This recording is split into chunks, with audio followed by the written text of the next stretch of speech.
Hi, I'm Fabigail Tchoupitoulas. And my name is Hexxorsis. And we're both products of Vincentos's New Orleans Drag Workshop. He is a local celebrity by way of San Francisco.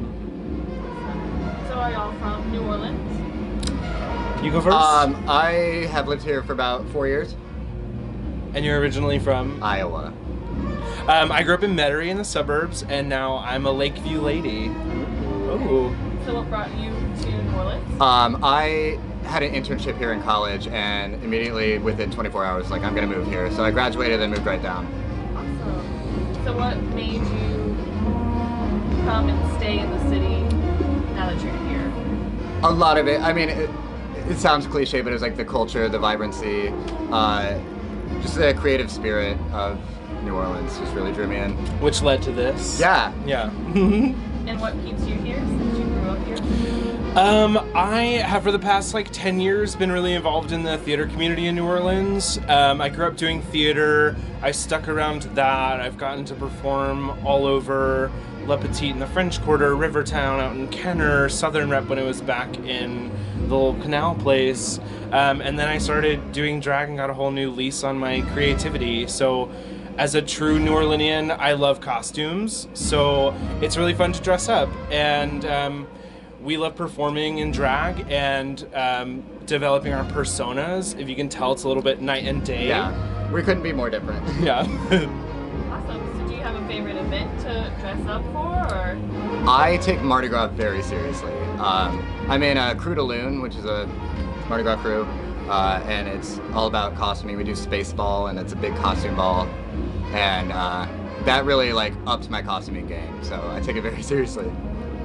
I mostly just dressed in costume like this when I'm performing. I do a lot of my shows at the Always Lounge. I have a really big show coming up tomorrow at One-Eyed Jack's. It's the New Orleans Drag Workshop presents Miss Pageant 2018. It is kind of a silly take on pageants, but it actually is the second largest pageant in America, even though it's kind of farcical.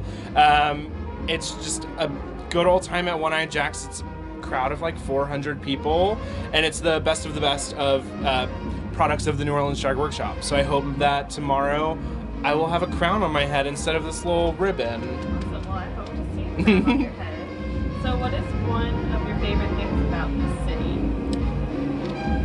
Me? Yeah, sure. I've told this to people back home, but I feel like in New Orleans you can be unapologetically yourself, and not only are you welcomed, but you're celebrated, and that is probably my favorite thing. It's not like a tangible thing, but it's just like the spirit of the city. Yeah. I think my favorite part of New Orleans is the vibrancy. I had the opportunity to see the sunrise over the Mississippi over the weekend from a really late night out, and New Orleans can inspire you by the scenery and the vibrancy of the people. A bagpipe playing as the sun rises on the Mississippi. Some people might find it annoying. It was a little religious and therapeutical. Yeah. Yeah.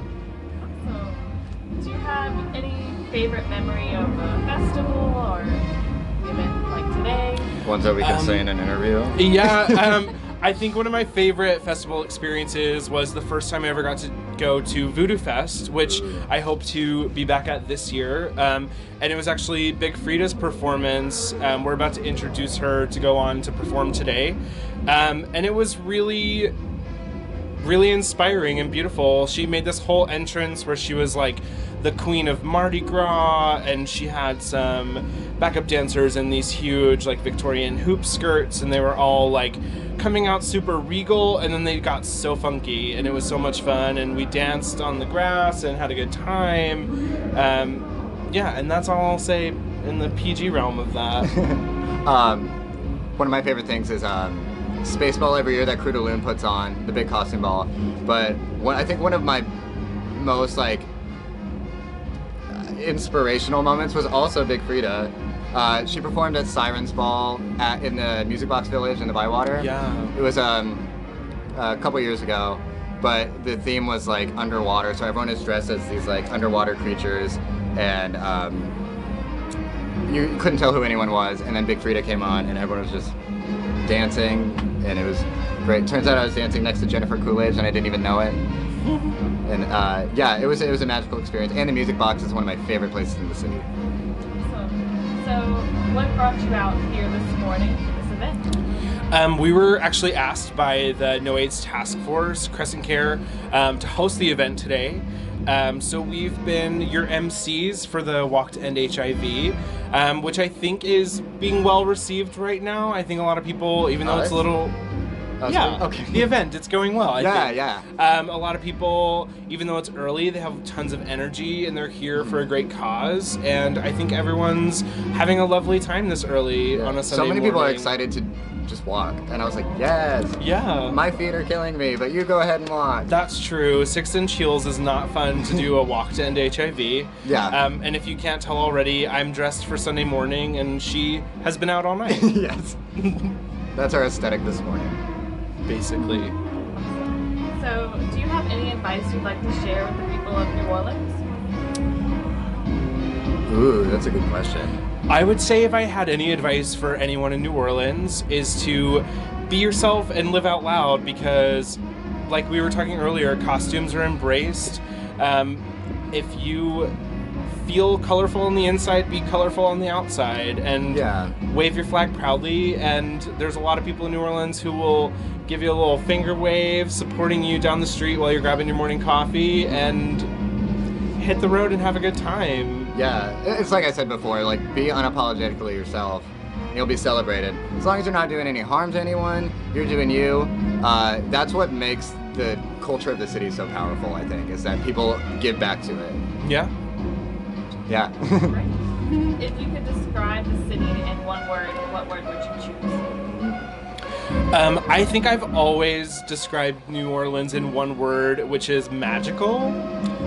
I think there's definitely something more to the city that you can feel. It's like a vibrancy that's electric, and I feel like once you kind of tap into it, find your tribe of friends, meet your strangers that live next door, the guy that walks his dog in front of your house that you say hello to while you're sitting on the porch, is definitely something special about New Orleans. And it's in the air, and you can feel it, and it's positive and lovely despite all of the hardships that come along with living in New Orleans, like potholes. Yeah, and crime, but we don't have to go into it. It probably sounds cliche, but definitely unique.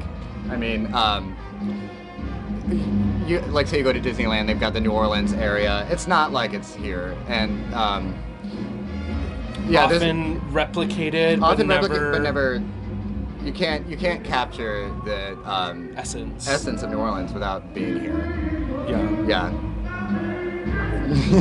And where would you like to see New Orleans in 100 years? Ooh. Still above water. Yeah, in 100 years we'll be 400. Wow. Which is how old Vince Santos is. Yes. Yeah, our drag mom. We call her grandma. But in 400, well, no, let me start over. New Orleans celebrating its 400th year. Like she said, I feel like we hope that it's all still intact.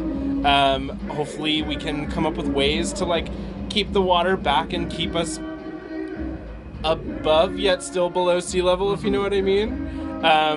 And hopefully the New Orleans 100 years from now will have a little bit more harmony to it. Yeah. A little bit more of peace, if that makes sense. Yeah. I feel like there's a lot of sorry, I lost my train of thought.